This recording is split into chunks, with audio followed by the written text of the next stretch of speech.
Begini cara ibu hemat menabung dan investasi keuangan keluarga di saat ekonomi sedang horor. Sebelum kita lanjut, tolong klik dulu tombol like dan subscribe ya. Dan bantu share ke teman-teman lain.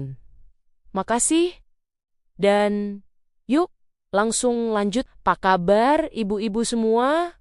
Semoga sehat dan tangguh selalu ya. Ibu pasti merasa harga beras sekarang lebih mirip harga emas karena naiknya tidak pakai rem sama sekali. Fenomena stagflasi atau kondisi ekonomi horor yang diberitakan portal berita finansial seperti bisnis.com memang nyata adanya, di mana biaya hidup melonjak tapi pendapatan keluarga jalan di tempat. Membicarakan keuangan keluarga di tengah kondisi ini memang bikin kepala cenat-cenut, tapi menyerah pada keadaan bukan gaya kita sebagai menteri keuangan rumah tangga. Kita perlu strategi tempur yang lebih cerdik dari sekadar mencatat pengeluaran di buku warung agar dapur tetap ngebul dan tabungan tidak sekarat. Mari kita bedah cara waras mengelola uang tanpa harus kehilangan kewarasan di tengah badai ekonomi yang sedang tidak lucu ini. Langkah pertama yang paling krusial adalah melakukan audit total pada pos pengeluaran siluman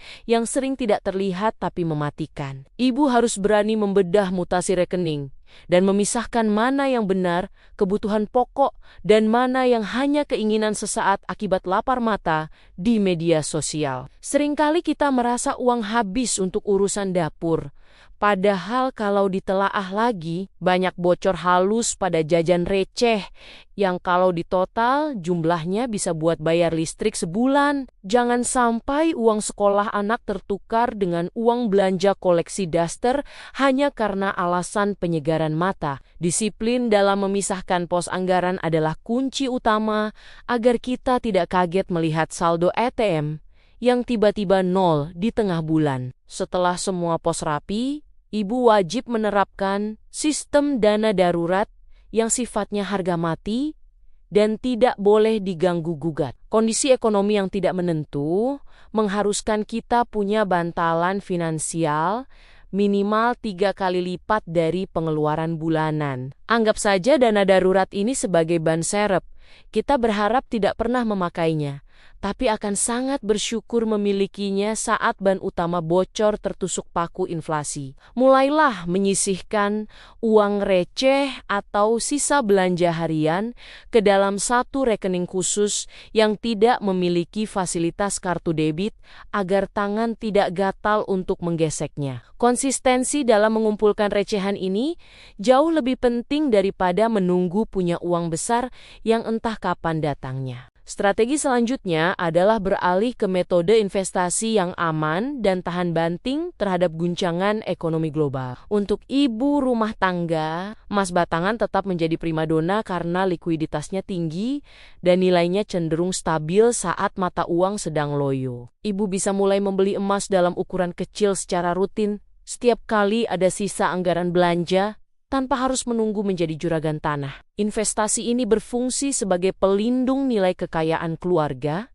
agar daya beli kita tidak tergerus oleh kenaikan harga barang yang makin gila. Ingatlah bahwa investasi bukan tentang seberapa besar nominalnya, melainkan tentang seberapa rutin ibu menyisihkannya demi masa depan keluarga yang lebih tenang. Selain emas, ibu juga bisa melirik instrumen reksadana pasar uang yang risikonya relatif rendah, namun imbal hasilnya di atas bunga tabungan bank biasa. Sekarang sudah banyak aplikasi resmi yang diawasi otoritas jasa keuangan yang memungkinkan kita berinvestasi, mulai dari Rp10.000 saja. Ini sangat cocok untuk ibu yang ingin belajar memutar uang sambil tetap bisa memantau perkembangannya lewat ponsel pintar di sela waktu mengurus anak. Jangan biarkan uang mengendap begitu saja di rekening tabungan konvensional, karena nilainya akan habis dimakan biaya administrasi bulanan. Menjadi ibu rumah tangga yang melek investasi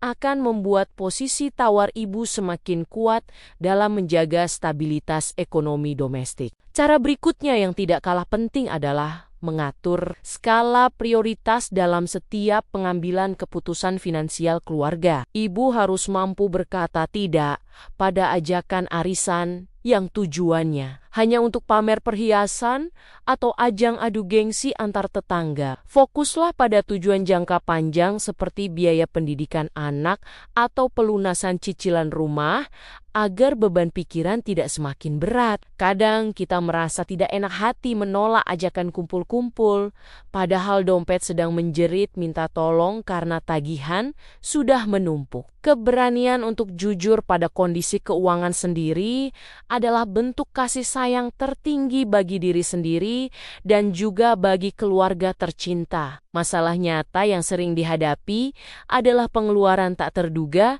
yang datangnya seperti tamu tak diundang di saat tanggal tua. Solusinya adalah dengan selalu menyiapkan dana taktis dalam jumlah kecil di dompet fisik untuk keperluan mendesak yang tidak masuk dalam anggaran rutin. Misalnya untuk iuran lingkungan yang tiba-tiba naik atau sumbangan sosial yang tidak bisa dihindari agar tidak mengganggu pos belanja dapur. Dengan adanya dana taktis ini, ibu tidak perlu lagi memutar otak atau meminjam uang ke sana kemari hanya untuk menutupi lubang kecil. Perencanaan yang matang hingga ke hal kecil akan membuat ibu tetap tenang meski badai ekonomi sedang mengamuk di luar sana. Ibu juga harus mulai belajar melakukan evaluasi keuangan setiap akhir bulan bersama suami agar visi misi keluarga tetap selaras. Komunikasi yang terbuka mengenai kondisi kantong akan mencegah terjadinya konflik rumah tangga yang seringkali dipicu oleh masalah kekurangan uang. Jadikan momen evaluasi ini sebagai ajang untuk saling mendukung dan mencari solusi kreatif bersama, bukan sebagai ajang untuk saling menyalahkan. Jika suami tahu kondisi lapangan yang sebenarnya, dia akan lebih menghargai setiap butir nasi dan setiap rupiah yang ibu kelola dengan susah payah. Kebersamaan dalam menghadapi krisis ekonomi adalah modal paling berharga yang tidak bisa dinilai dengan angka sebesar apapun. Selanjutnya, ibu bisa memaksimalkan potensi diri untuk mencari tambahan penghasilan tanpa harus meninggalkan kewajiban utama di rumah. Di era digital ini, banyak peluang usaha sampingan yang bisa dikerjakan dari dapur atau ruang tamu hanya dengan modal koneksi internet. Mulailah dengan menawarkan keahlian yang ibu miliki, entah itu jasa titip belanjaan atau membuat masakan berdasarkan pesanan teman dekat. Uang tambahan ini jangan langsung dihabiskan, melainkan dialokasikan khusus untuk menambah porsi tabungan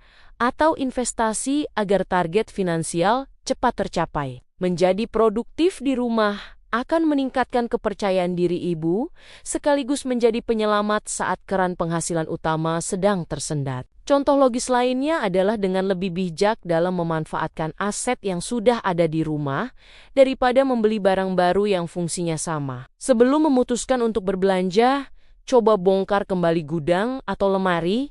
Siapa tahu masih ada barang yang bisa difungsikan kembali dengan sedikit perbaikan. Kebiasaan konsumtif seringkali muncul karena kita merasa bosan, bukan karena benar-benar butuh barang tersebut untuk menunjang kehidupan. Dengan lebih menghargai apa yang kita miliki, secara otomatis kita telah melakukan penghematan besar-besaran yang berdampak positif pada saldo tabungan. Ibu cerdas adalah ibu yang tahu cara mengubah apa yang ada menjadi sesuatu yang bernilai guna tanpa harus mengeluarkan biaya ekstra. Poin terakhir adalah menjaga kesehatan fisik dan mental, karena biaya berobat saat ini jauh lebih horor daripada harga cabai di pasar. Investasikan waktu untuk berolahraga ringan dan mengelola stres agar tidak jatuh sakit, yang justru akan membobol pertahanan keuangan keluarga. Banyak ibu yang terlalu fokus menghemat uang sampai lupa menjaga kesehatan diri sendiri.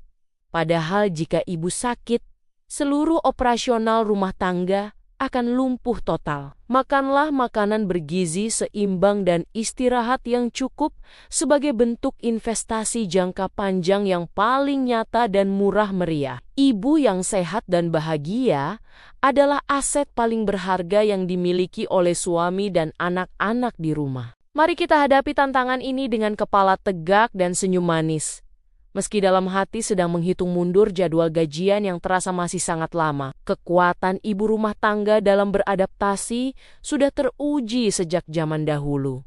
Jadi krisis kali ini pun pasti bisa kita lalui dengan kemenangan gemilang. Tetaplah konsisten menabung dan berinvestasi, meskipun dimulai dari langkah kecil yang mungkin terlihat sepele bagi orang lain. Masa depan yang cerah hanya milik mereka yang mau bersiap sejak dini, dan ibu adalah sosok pahlawan finansial yang akan membawa keluarga menuju kesejahteraan yang hakiki. Terima kasih dan sampai ketemu lagi di episode berikutnya. Di cerita serta episode yang lebih menarik. Pokoknya tetap semangat ya Bu.